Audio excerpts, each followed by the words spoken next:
Coucou et bienvenue sur ma chaîne Petite Graine d'Amour. Alors, aujourd'hui nous sommes donc le samedi 8. Oui, je regarde là-bas, mais je me suis trompée, j'en ai un peu trop. Donc nous sommes le samedi 8 novembre et j'ai fini ma première lecture du Challenge Black November, mais qui n'est pas dans la bonne catégorie, je crois. C'est Il était deux fois de Franck Tillier. Pour faire court, en 2008, j'allais dire 18, donc je commençais mal déjà, Julie, qui a 17 ans, disparaît en fait sans laisser aucune trace. Elle était partie faire un tour en vélo dans les montagnes. Et elle disparaît, son vélo est posé contre un arbre. Et on ne la retrouve plus. C'est dans une petite ville au cœur des montagnes. Le père est lieutenant de gendarmerie, il s'appelle Gabriel Moscato. Il se lance donc forcément dans l'enquête pour retrouver sa fille avec son collègue Paul, dont je ne me souviens pas le nom de famille. En même temps, ça n'a pas trop d'importance pour le coup. Et un jour, en fait, il va s'installer dans une chambre, la chambre 29, si je me trompe, la chambre 29 au deuxième étage de l'hôtel de la Falaise, donc de la ville où il est, et de là où a disparu sa fille. Sauf que il est réveillé vers 2h du matin par une pluie des tourneaux. En fait, les autres tourneaux se cognent les uns les autres, et en fait, ça tombe, et voilà, c'est une pluie des tourneaux. Et sauf que, bon, après, il retourne se coucher, et quand il se réveille, il est dans la chambre numéro 7, 12 ans plus tard. Voilà, donc on commence avec cette histoire-là. Donc on va découvrir qu'il est victime, je ne m'en rappelle absolument plus de comment ça s'appelle, mais d'une amnésie un peu post-traumatique, un truc comme ça. Donc qu'est-ce qu'il fait là? Pourquoi il est là? Pour lui, il est en 2008, donc il recontacte son ancien collègue. En fait, personne n'est content de le revoir, ce brave monsieur. Mais on va découvrir effectivement qu'il s'est passé 12 ans entre-temps, qu'il y a des événements qui se sont passés dont lui n'a pas le souvenir, mais les autres s'en souviennent puisqu'ils les ont vécus. Ce qui fait que, il n'est pas le bienvenu à Sagas, donc dans sa ville natale, et là où sa fille a disparu. Mais du coup, il y a certains éléments qui apparaissent qui font que l'enquête va être lancée avec son ancien collègue Paul. Et on va être lancé sur l'enquête de la disparition de sa fille, mais aussi la disparition d'une autre jeune fille. On part, on part loin, je suis pas sûre que ce soit des faits réalistes. En fait, j'en sais rien. Je m'y connais pas en kidnapping non plus, donc voilà. Donc on va partir sur, oui, effectivement, un kidnapping. Il y a un lien avec une jeune fille, et il y a des liens... Alors, qu'est-ce que je peux raconter sans spoiler? C'est toujours compliqué. Son enquête va le pousser très loin, va le pousser avec la mafia russe, va le pousser à aller jusqu'en Pologne. Voilà, il y a des ramifications qui se font, et il y a des choses qui vont rester secrètes. Voilà. Donc moi j'ai bien aimé. Je l'ai lu, je l'ai commencé vendredi de la semaine dernière. Non, peut-être pas vendredi, parce que je suis revenue de vacances vendredi soir. Donc certainement le samedi ou le dimanche, je l'ai commencé. Et je l'ai fini hier. Je l'ai fini hier soir. Je l'ai mis en vente hier soir et il est vendu. Donc il fallait vraiment que je fasse cette chronique. Et je suis en train de lire le livre qui normalement devrait être dans la bonne catégorie pour le coup, par rapport au mot enfant. En fait, il faut le mot enfant dans le titre ou un enfant sur la couverture. Là, je ne sais même plus la catégorie, mais on parle d'une fille de 17 ans, donc peut-être que ça marche. Dites-moi en commentaire. Dites-moi en commentaire si vous l'avez lu, ce que vous en avez pensé. Voilà, on se retrouve donc ultérieurement pour la prochaine lecture. On se retrouve aujourd'hui lundi 10 novembre avec donc ma dernière lecture, Le Prieuré de Crest de Sandrine Détombe, que j'ai commencé vendredi soir, je crois, vendredi soir, et qui est déjà fini, donc ça veut dire qu'il m'a beaucoup plu. Alors c'est pas non plus un coup de cœur, mais il m'a beaucoup plu. L'histoire, c'est donc le sous-lieutenant Benoît, qui est donc gendarme, qui est en train de faire un contrôle routier avec une petite voiture, une 205, avec à son bord une femme et une petite fille. Il pose 2-3 questions, et la petite fille, à un moment, répond. La conductrice, en fait, préfère faire un délai de fuite, donc elle s'en va, mais ça crée un accident, pendant lequel la conductrice décède, et la petite fille est gravement blessée, donc elle est conduite à l'hôpital. Je suis en train de réfléchir à pas trop en dire par rapport à ce qui est marqué, mais en même temps ça c'est au début, donc ça va. Peu de temps après, un corps est retrouvé dans la rivière, le fleuve, je viens de le dire pourtant, dans l'eau. voilà, faisons simple. Avec une marque sur le front et les yeux arrachés. Les experts du pôle judiciaire de je ne sais plus quoi, d'autres gendarmes, bref, ou d'autres policiers, je ne sais plus, ou des policiers, viennent justement pour ce meurtre. Ils vont faire un lien avec l'accident de voiture avec la petite fille Léa, la conductrice qui est une inconnue. Il va y avoir d'autres cadavres qui vont être découverts. Donc on va partir sur le lien qui existe ou qui pourrait exister entre donc l'accident et ce premier cadavre qui apparaît. Je pense pas que je puisse en dire plus que ça par rapport à l'histoire, parce que sinon ce serait spoilé. On va retrouver par contre des thèmes intéressants, comme la sororité entre femmes. Je crois que ça c'est forcément entre femmes, sororité, non? Donc la sororité et aussi les violences faites aux femmes et les injustices. Alors, derrière c'est marqué l'injustice, la vengeance, la mort. Voilà. Je pense que ça résume très très bien l'histoire. Qu'est-ce que je pourrais dire dessus pour que ça ne spoile pas mais que ça vous donne envie de le lire? Déjà rien que pour le sous-lieutenant qui en fait rêve d'intégrer ce pôle judiciaire appelé aussi les experts. Il y a peut-être d'autres histoires avec, non? Je suis pas sûre. Bah, c'est pas marqué par rapport à d'autres livres, donc je ne sais pas. On commence le vendredi 2 mai, en fait ça dure sur quelques jours. Les chapitres sont courts, donc ça amène aussi à lire rapidement. Je suis en train de chercher. Il va y avoir tout un tas de liens. Moi je trouve ça très, très intéressant. Je trouve pas.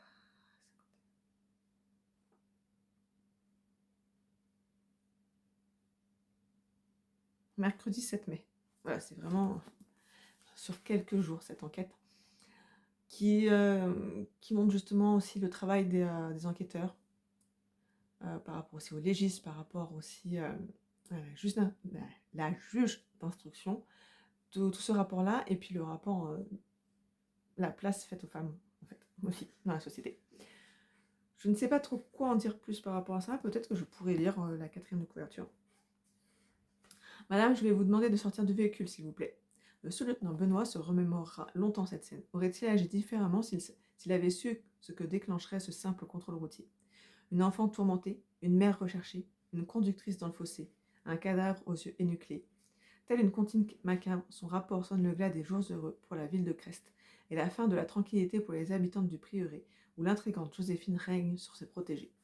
Et lorsque les experts du pôle judiciaire débarquent dans la Drôme, Benoît comprend que la mort aussi s'est invitée à Crest, et qu'elle semble s'y plaire. Voilà. En bref, j'ai beaucoup aimé. Voilà. Si vous l'avez lu, n'hésitez pas à me donner votre avis dans les commentaires. Hey coucou, j'espère que vous allez bien. Nous sommes mardi 18 novembre et j'ai fini ce livre depuis samedi 15, donc il était peut-être temps que j'en parle. Ça s'appelle La loi du plus faible de John Grisham, qui rentre, je pense, dans la catégorie, attendez, oui, ça rentre dedans, du 10 au 16 novembre, c'était lire un thriller d'un auteur non européen. Donc, comme c'est un américain, ça marche, et en plus, ça rentre aussi dans lire un max d'auteurs non lus. J'avais lu John Grisham, donc, 2 catégories de fait. Et je me rends compte qu'en fait, il m'en manque une, puisque j'ai du 31 octobre au 2 novembre, c'était un roman flippant, angoissant. J'ai lu Il était 2 fois, de Franck Tillier, je pense que ça rentre dans la catégorie. Ça rentrait aussi dans la 2e catégorie, quoique non, ça rentrait pas dans la 2e catégorie, parce que la 2e catégorie, c'était lire un thriller ayant un enfant dans le titre ou sur la couverture. Et là, c'était Le Prieuré de Crest. Donc la semaine dernière, c'était lire un thriller non européen. Et là, pour cette semaine, je ne sais pas. Je suis passée. Il me manque une catégorie. Donc alors là, et ben on sera dans la catégorie lire le plus d'auteurs non lus, je sais pas. Bon, revenons à nos montants. Du coup, la loi du plus faible. On va suivre Michael, qui est avocat dans une très grosse société qui compte plus de 800 avocats. Et qui est en... Et donc il va travailler, et en fait il y a une prise d'otage. faite par un sans domicile fixe, un noir américain, ancien combattant, qui va mourir lors de cette prise d'otage, hein, exécuté par un policier. Et en fait, ça va changer la vie de notre ami Michael, parce que il va s'intéresser au cas de ce SDF, pourquoi il en est arrivé là, et découvrir qu'en fait, il y a tout un tas de choses derrière. Euh, je n'ai pas aimé plus que ça. En fait, je n'ai pas aimé parce que je trouve que ça se passe sur un laps de temps tellement court. Et pour moi, c'était invraisemblable parce que je pense pas spoiler en disant qu'en fait, il va quitter son job. Le fait que ce soit. En fait, la prise d'otage va révéler quelque chose chez lui, que en fait, son mariage bat de l'aile, donc il va se séparer de sa femme. Il va devoir prendre un appartement, il va quitter son job. Il va voler un dossier par rapport justement à cette prise d'otage. Parce que la culpabilité des SDF fait qu'il va aller dans un. Non, on va reprendre. Sa culpabilité de n'avoir rien fait pour les SDF, et notamment du coup pour Devon Hardy, le SDF qui a fait la prise d'otage, fait qu'il va s'intéresser à lui. Il va y avoir pardon, un article dans les journaux, et il va partir à la rencontre d'un autre avocat qui s'occupe justement de tout ce qui est sans domicile fixe et les populations défavorisées. Ce qui va le conduire à aller dans un foyer où il va se servir le repas, etc.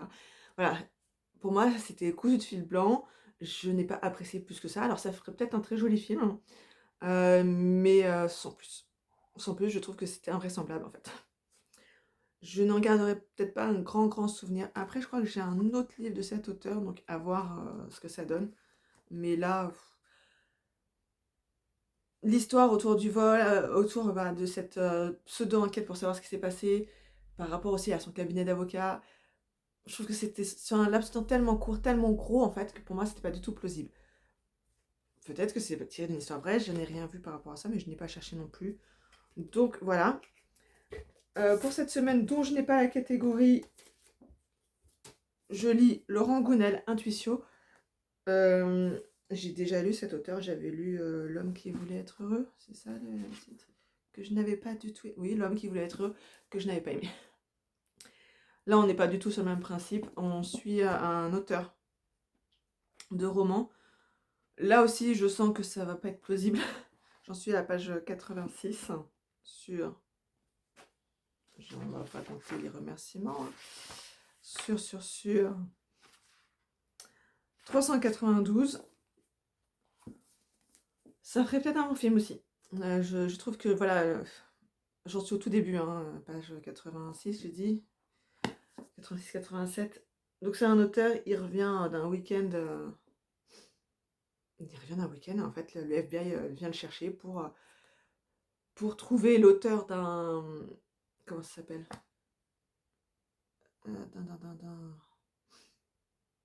un type qui fait sauter des immeubles. C'est pas un carré. Ouais, un terroriste. Je suis pas sûre qu'il l'appelle terroriste là pour l'instant, mais pour trouver un terroriste. Pas pour trouver le terroriste, pour trouver en fait dans quel endroit le prochain immeuble va sauter en fait. C'est un romancier. Donc pourquoi le FBI va chercher un romancier par rapport à l'intuition? Pour l'instant, je n'y suis pas du tout. Pourtant, je suis sensible au thème de l'intuition. Je pense faire partie des gens qui en ont. Mais pour l'instant, ça ne me parle pas plus que ça. Donc, bah, on y va, hein, on va le finir cette semaine. On va s'inventer une petite catégorie, peut-être, je ne sais pas. Si vous avez la catégorie de la semaine, mettez-le moi en commentaire pour le coup. Et j'espère l'avoir fini pour ce week-end. Mais c'est vrai qu'hier soir, je me suis endormie dessus, j'ai dû lire 3 pages. Voilà, et la catégorie de la semaine prochaine, je n'ai pas. J'ai Cozy Mystery Thriller domestique ou jeunesse. J'ai pas ça. Donc je vais me faire une catégorie à moi-même. Et vous avez le bonjour de la petite Aurèle qui a rejoint notre foyer. Voilà, et là, bah, go bosser, et prochaine fois pour parler d'intuition. Nous voilà mercredi 26 novembre. J'ai fini lundi, donc il était peut-être temps d'en parler. Intuitio de Laurent Gounel. De deuxième livre de l'auteur que je lis, puisque le premier c'était L'homme qui voulait être heureux. Là, sous couvert d'une enquête, on va pas dire policière, mais de là. du FBI. Une enquête du FBI dans laquelle... Ça va être compliqué là, je pense. Euh, Peut-être refaire un petit point sur l'histoire. Donc en fait, on va suivre Timothy Fisher, qui est un auteur de polar. Il en est, je crois, à son 7e livre, quelque chose comme ça. Et en fait, il revient d'un week-end à Hawaï, je crois, et il habite à New York, avec son chat qu'il a nommé Al Capone. Je suis pas sûre que ça a un intérêt, d'ailleurs, plus que ça, de savoir qu'il a un chat qu'il a nommé Al Capone, puisqu'il est pratiquement pas du tout chez lui dans cette histoire. Il va être un petit peu chez lui, notamment suite à un cambriolage, mais sans plus. Donc le Al Capone du chat, aucun intérêt. Donc il revient de son week-end et il y a 2 agents du FBI qui viennent le chercher pour participer à une enquête. Ils lui demandent de l'aide pour trouver l'homme soi-disant le plus recherché du pays. En fait, il y a des tours d'immeubles qui sont incendiées. Voilà, il y en a quelques-unes qui ont été incendiées. Et lui doit venir participer, soi-disant, par rapport à son intuition. Quoi dire de plus sur cette histoire J'ai envie de dire, sous couvert d'une enquête, on va surtout parler d'intuition, de suivre son intuition, qu'il faut qu'on ouvre un petit peu plus nos chakras. J'exagère, hein, mais moi je l'ai pris comme ça en fait. Alors j'avais pas aimé L'homme qui voulait être heureux parce que je trouvais que c'était cousu de fil blanc en fait. Moi je m'attendais à tout ce qui allait lui arriver au personnage. Là non, je m'attendais pas à ce qui allait lui arriver parce que c'est une enquête et que moi je vois jamais rien dans les enquêtes de toute façon et je ne cherche même pas à savoir qui est le meurtrier ni quoi que ce soit. Je me laisse porter par l'histoire. L'enquête en elle-même, ça passe. Ça casse pas 3 pattes à un canard, mais ça passe. Mais on sent derrière tout... comment dire? Je trouve pas le terme. On sent que derrière, l'auteur a envie de placer son intuition, qu'il faut qu'on s'ouvre plus à l'intuition, qu'on est des êtres d'intuition. Après, que certains sont plus doués dans cette intuition-là ou pas. Que c'est quelque chose qu'on peut travailler et qu'on peut avoir un tas de réponses par rapport à ça. Ouais, bah... Pourtant, je fais partie, je pense, des gens qui ont une certaine intuition, ce qu'on pourrait appeler des fois des pressentiments ou du déjà-vu, cette impression de déjà-vu. Euh, Peut-être que j'aurais aimé que l'intuition soit peut-être plus portée par rapport à l'écriture de ses romans, vu que c'est censé être un auteur de romans, de romans policiers, quoi, de polars. Donc ça aurait pu avoir une importance. Juste à un moment, on nous dit, ah effectivement, dans tel livre, il se passait telle chose et ça ressemble beaucoup à ce qu'il est en train de vivre. Voilà. Peut-être que moi, j'aurais préféré que ce soit plus travaillé par rapport à ça que par rapport à l'intuition en elle-même. Donc, je vais pas en garder un grand souvenir. J'ai déjà oublié le nom de certains protagonistes dans l'histoire. Il me reste un livre de cet auteur dans ma palle. Je le lirai, ce sera sa dernière chance, j'ai envie de dire. Mais je ne pense pas lire d'autres livres après. Celui que j'ai, c'est quoi? Je ne sais plus. Je ne sais plus. Je l'ai peut-être mis dans ma pile à lire des Nuits du hasard 2026. Parce que je pense que sinon j'aurais beaucoup de mal à le sortir. Là, j'étais franchement partante en me disant, il y a une histoire, il y a une enquête derrière en fait. Bon, bah voilà, c'est tombé à l'eau pour moi. Voilà, voilà. Et donc pour le mois du Black November, il me reste Harlan Coben. Je crois que je le lis pour la première fois. J'en suis pas sûre. J'en suis pas sûre, mais il me semble que c'est la première fois que je le lis. Et c'est L'inconnu de la forêt. Et pour l'instant, j'aime beaucoup. Donc j'espère que ça va relever un petit peu le niveau de tout ça. Voilà, donc on va se retrouver, je pense, la prochaine fois pour la dernière lecture, à moins que je lise super vite 2 livres en moins d'une semaine. Vu qu'on est mercredi, ça m'étonnerait. Et ça fera donc le bilan du Black November. Voilà, à tout de suite pour vous. Et coucou, j'espère que vous allez bien. Alors, on est donc samedi 29 novembre. J'ai fini hier soir ma dernière lecture du Black November. Bien qu'en soi, il reste encore 2 jours. Mais je ne pense pas avoir le temps de lire un livre en 2 jours. En tout cas, pas un thriller. Du coup, Harlan Coben avec L'inconnu de la forêt remonte pour moi le niveau de ma dernière lecture que j'ai moyennement, très moyennement aimé. Là, j'avoue que j'ai beaucoup, beaucoup aimé. C'est pas non plus un coup de cœur, c'est pas un slip, mais j'ai beaucoup aimé quand même. On va suivre plusieurs personnages. Alors le principal, à mon sens en tout cas, c'est Wild. Wild dont le nom, lui a été donné, pas à la naissance en tout cas, parce qu'en fait, c'est un enfant qui a été retrouvé, dans la forêt, donc il a grandi tout seul dans les bois et on l'a appelé Wild et on n'a jamais su, son passé. Donc je suppose qu'on doit pouvoir le retrouver dans d'autres histoires. J'avoue que j'ai pas regardé si, c'était un personnage récurrent de Harlan Coben ou pas. On va suivre donc cet homme-là. On va suivre aussi un petit peu Esther, qui est la mère de son meilleur ami. Là, j'aurais dû mettre le trépied, parce que du coup, vous tanguez un petit peu avec moi. Et qui est avocate et qui travaille aussi à la télé. On va suivre Naomi. Naomi qui est une lycéenne qui subit du harcèlement, donc c'est un des thèmes qui va être abordé. C'est juste abordé, c'est vraiment pas en profondeur, hein, mais ça explique en fait certaines choses par rapport à cette jeune fille. On va retrouver le thème de l'abandon avec Wild, mais pas que. De l'adoption avec Wild, mais pas que. Euh, et on va suivre aussi. Encore pas suivre, non mais. Donc voilà, en gros, euh, Naomi va disparaître et le fils de son meilleur ami lui demande de l'aide pour la retrouver. Il doit demander de l'aide à sa grand-mère. Sa grand-mère va faire appel à Wild parce qu'il y a aussi une histoire en commun entre eux. Donc on va découvrir un petit peu tout ça.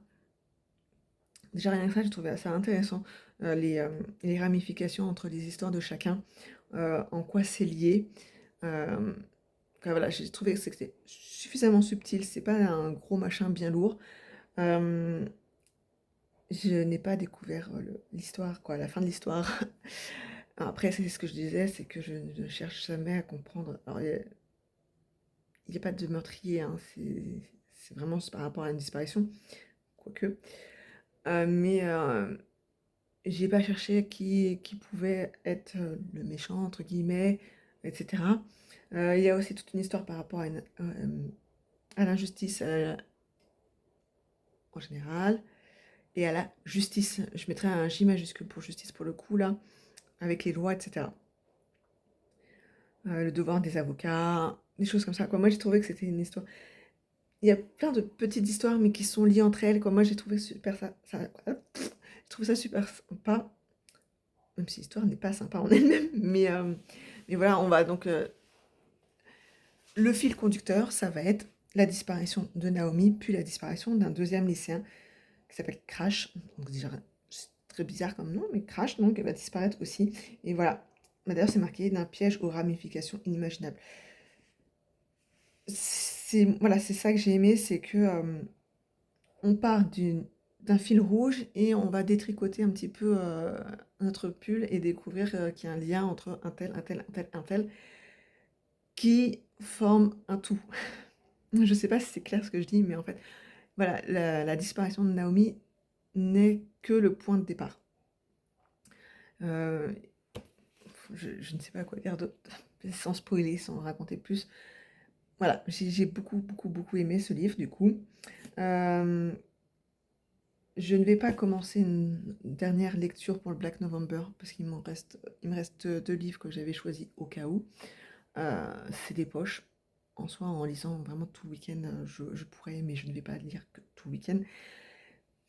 J'aurais pu continuer Millennium, qui pouvait rentrer dans le Black November, mais je préfère me le garder pour après. J'étais arrivée à peu près à la moitié de l'histoire. Donc, je démarre mes lectures du mois de décembre. On est le 29 novembre, donc tout va bien. J'ai juste 2 jours d'avance. Je pense que ce livre va se lire assez rapidement. Peut-être que je me trompe. Je viens de lire juste une dizaine de pages.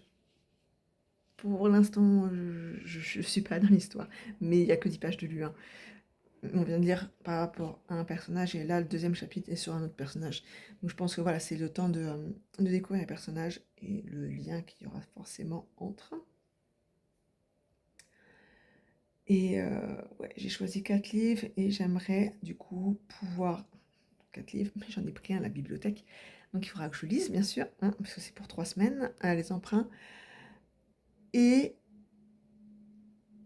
idéalement, j'aimerais lire donc les 4 livres que j'ai choisis, plus le livre de la bibliothèque, plus finir le Millennium, le tome 1.